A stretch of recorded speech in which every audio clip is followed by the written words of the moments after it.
Hello everyone, कैसे हैं आप सब। आई होप आप सब अच्छे होंगे। फिर से स्वागत है मेरे यूट्यूब चैनल करियर एडवाइजर 24 में। तो आज फिर हम बात करने वाले हैं, आज प्राइवेट बैंक की सैलरी के ऊपर बात करेंगे यार, है ना, कि सैलरी का क्या फंडा रहता है। एक्चुअल शॉर्ट वीडियो भी डाली थी, बट यहाँ पे हम फुल डिटेल में डिस्कस करेंगे कि यार किस पोस्ट पे कितनी सैलरी हो सकती है, किस लोकेशन पे कितनी सैलरी मिलती है, क्या रीजन होता है कि अगर किसी की सेम पोस्ट है बट सैलरी डिफरेंट है। ठीक है, तो आज मैंने सोचा एक फुल वीडियो बना देता हूँ, फुल डिटेल्स में सैलरी के बारे में बात कर लेते हैं कि किस पोस्ट पे कितनी, फ्रेशर्स के लिए कितनी मिलती है, एक्सपीरियंस पर्सन के लिए कितनी हो सकती है, सीटीसी का जो फंडा होता है क्या होता है। ठीक है, तो वो सारी चीज़ें हम इस वीडियो में डिस्कस करेंगे। चलिए स्टार्ट करते हैं। आज की वीडियो का बेसिकली मेन टॉपिक तो मेरा सैलरी को ही लेके है। सैलरी का बहुत ज़्यादा लोग पूछते हैं, सैलरी इन प्राइवेट बैंक्स। ठीक है, क्योंकि हम बेसिकली फाइनेंस से रिलेटेड बात करते हैं, जॉब वगैरह बैंक्स वगैरह की, तो उसी को आगे बढ़ाते हैं। ठीक है, तो सैलरी का सिंपल सा है, देखिए सबसे पहले जो आपका सैलरी होता है, ठीक है, लोकेशन वाइज डिसाइड होता है, ये हमेशा याद रखिए। लोकेशन सेकंड जो डिसाइड, देखिए फर्स्ट जो होता है लोकेशन, सेकंड डिसाइड होता है आपकी ग्रेड, पोस्ट क्या है आपकी पोस्ट। ठीक है, ग्रेड कि मतलब लोकेशन में अब हम, और फिर पोस्ट और ग्रेड। ठीक है, थर्ड एक मान सकते हैं कि कोई एक्सपीरियंस पर्सन है तो फिर उसका तो भाई एक्सपीरियंस के हिसाब से सैलरी मिलेगा उसको, है ना, कितना एक्सपीरियंस है किस फील्ड में। ठीक है, आपको क्लियर दिख रहा होगा, बट एक बार मैं यहाँ पे फोकस कर देता हूँ। ठीक है, अभी अब आप लोगों को क्लियर दिखेगा। एक्सपीरियंस देखिए, सबसे पहले हम डिसाइड करेंगे लोकेशन, पोस्ट और ग्रेड, एक्सपीरियंस पर्सन। ठीक है, और सैलरी इसके साथ साथ। अब कुछ लोग पूछते हैं कि यार सर मेरे दोस्त को DM1 मिला और उसका सैलरी है 28-27 हज़ार, सर मेरा सैलरी 25 हज़ार, ऐसा क्यों। इसका भी एक बहुत क्वेश्चन है इस तरीके के कि सैलरी का लेके बड़ा इश्यू रहता। अब मैं चलिए स्टार्ट करते हैं। सबसे पहले यहाँ पे हम पहले बात करेंगे लोकेशन के हिसाब से कि सैलरी लोकेशन के हिसाब से कैसे रहती है। लोकेशन में सैलरी डिसाइड होती है आपकी लोकेशन में सिटी के हिसाब से।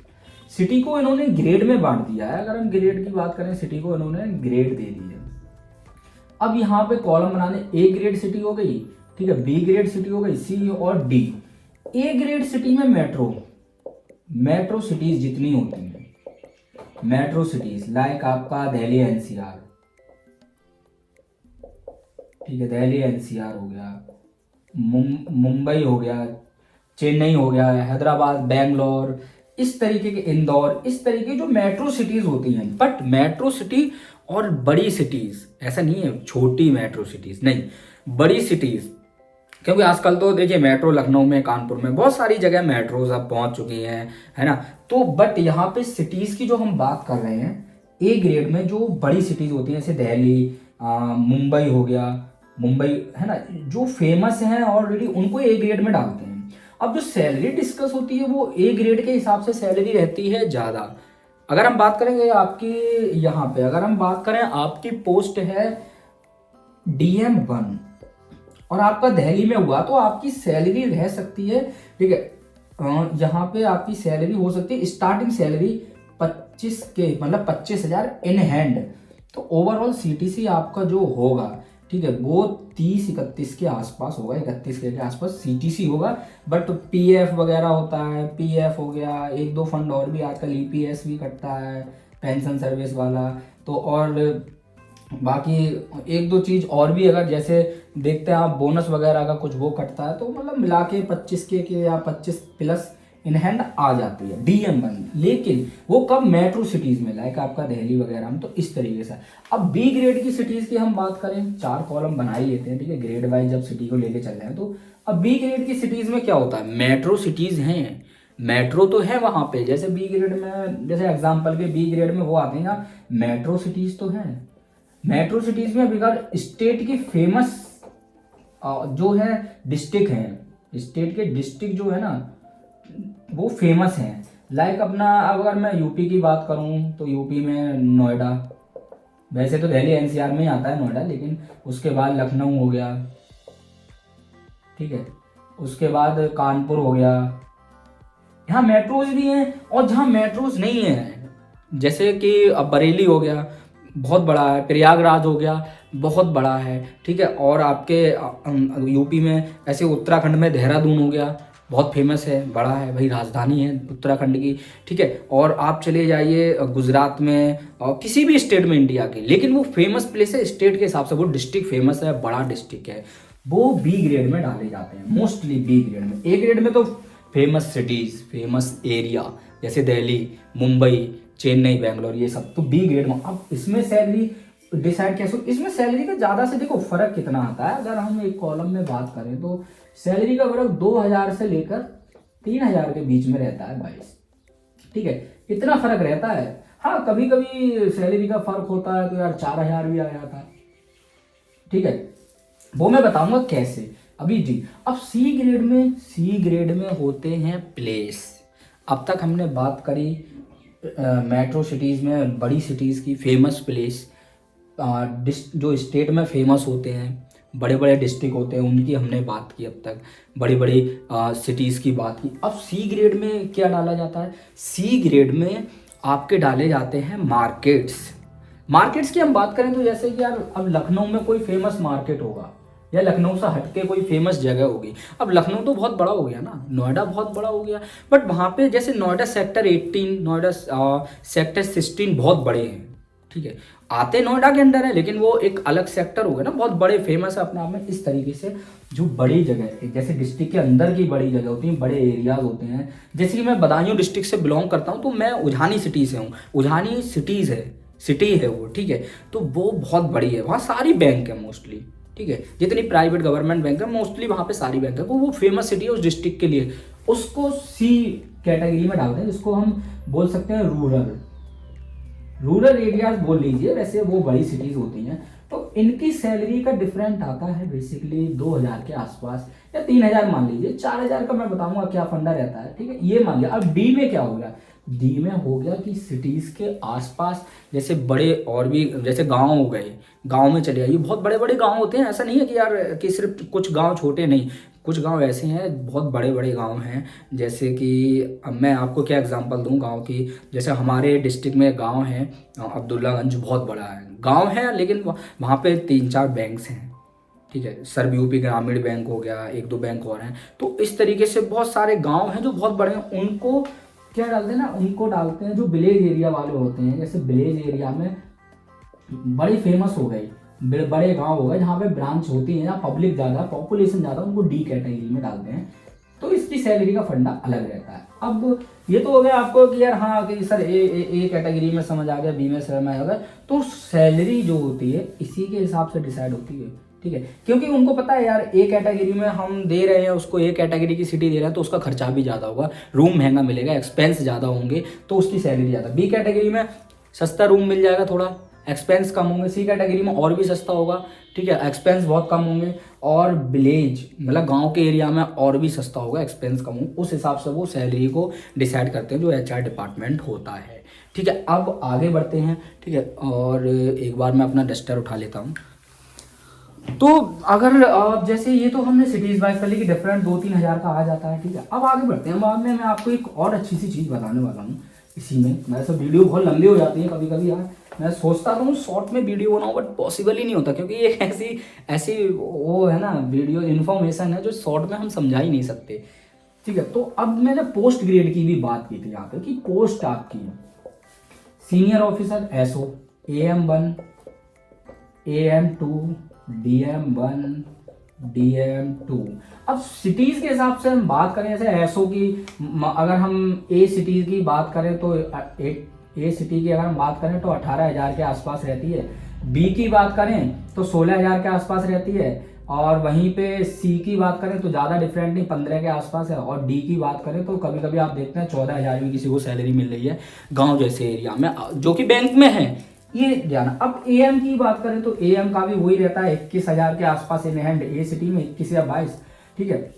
बट अब जैसे ये पोस्ट वाइज तो मैं आपको बता रहा हूँ, बट फर्क भी होगा। एक और चीज़, जैसे पोस्ट को तो बता दें, लेकिन यहाँ पे आपकी एक चीज़ कभी मत वो करना है, आपकी जो सैलरी है, ठीक है, पोस्ट और लोकेशन के हिसाब से डिसाइड होती है। सबसे पहला फैक्ट क्या आता है, अगर मैं आपको बोलूं लोकेशन का, लोकेशन के हिसाब से सैलरी मिलती है। ग्रेड आपकी चाहे एसओ हो, AM1 AM हो, अगर आप एक्सपीरियंस पर्सन हैं फिर तो सैलरी बढ़ के मिलनी चाहिए। ठीक है, अब फ्रेशर्स के लिए मैंने ये चीज़ बताई थी कि 18,000 के आसपास है, AM2 की 21,000 के आसपास, और AM1 की 21 के आसपास, AM2 की 23,000 के आसपास, DM1 की 25,500 के आसपास, DM2 की भाई 28, 29, 30, 31, इस तरीके से फ्रेशर की ज़्यादा भी हो सकती है, ऐसा नहीं है।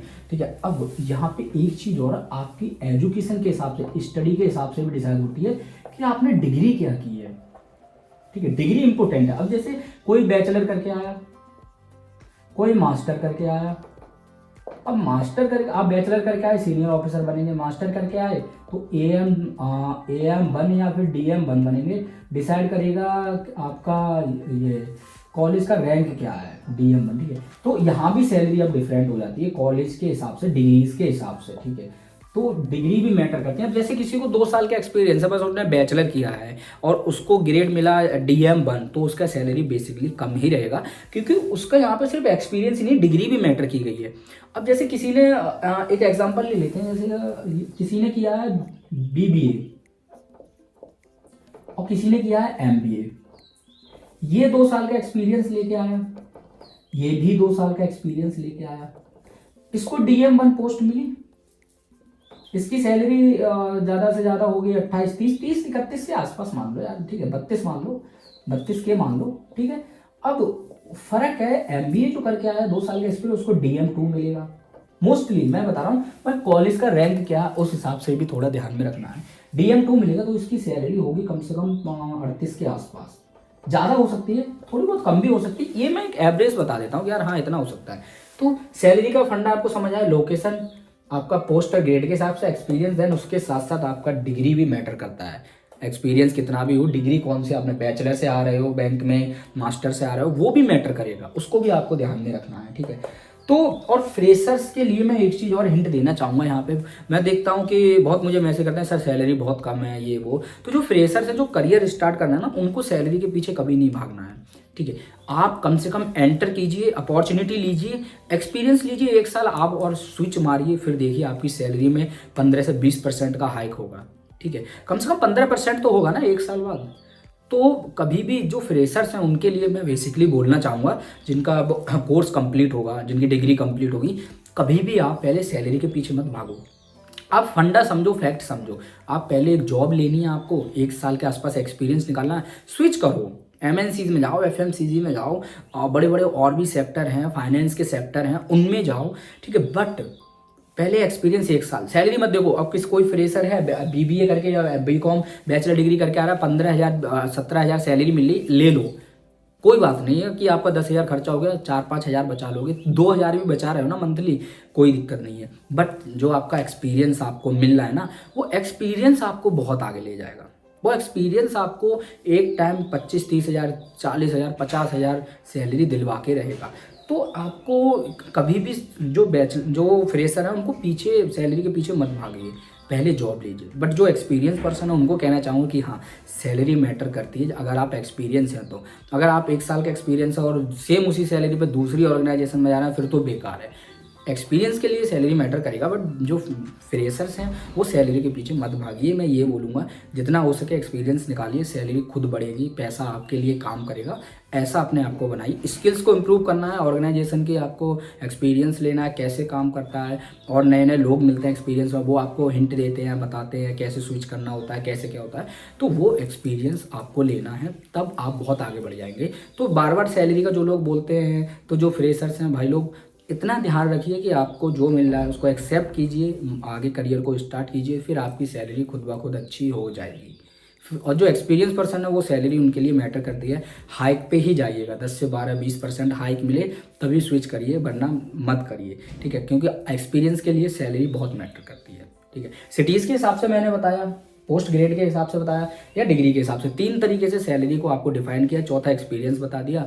तो इस तरीके से सैलरी आपकी डिसाइड होती है। तो ये मत सोचिए कि यार कि किसी की पोस्ट सेम है तो और अलग अलग सैलरी, ऐसा क्यों, वो एरिया भी उसका अलग अलग होगा। कहीं कहीं ऐसा होता है कि यार सेम बैंक है, सेम पोस्ट है, एक साथ आए हैं दोनों और सैलरी अलग अलग है। वो डिपेंड करता है उसका कॉलेज का ग्रेड नैक A+ ग्रेड होगा, डीम्ड यूनिवर्सिटी होगा, ठीक है, और या फिर NIRF की रैंक में आता होगा, वो भी फ़र्क करता है। तो ये थोड़ा ध्यान रखिएगा कि कॉलेज के ऊपर भी फ़र्क करता है। तो थैंक यू सो मच यार, all the best, best of luck for your future. ऐसी वीडियो मैं लेके आता रहूँगा, बैंक जॉब से रिलेटेड, फाइनेंस सेक्टर, क्या फंडा रहता है किस चीज़ का, वो सारी चीज़ें अपडेट करते रहेंगे। आप सब अपना ध्यान रखिए, ऑल द बेस्ट।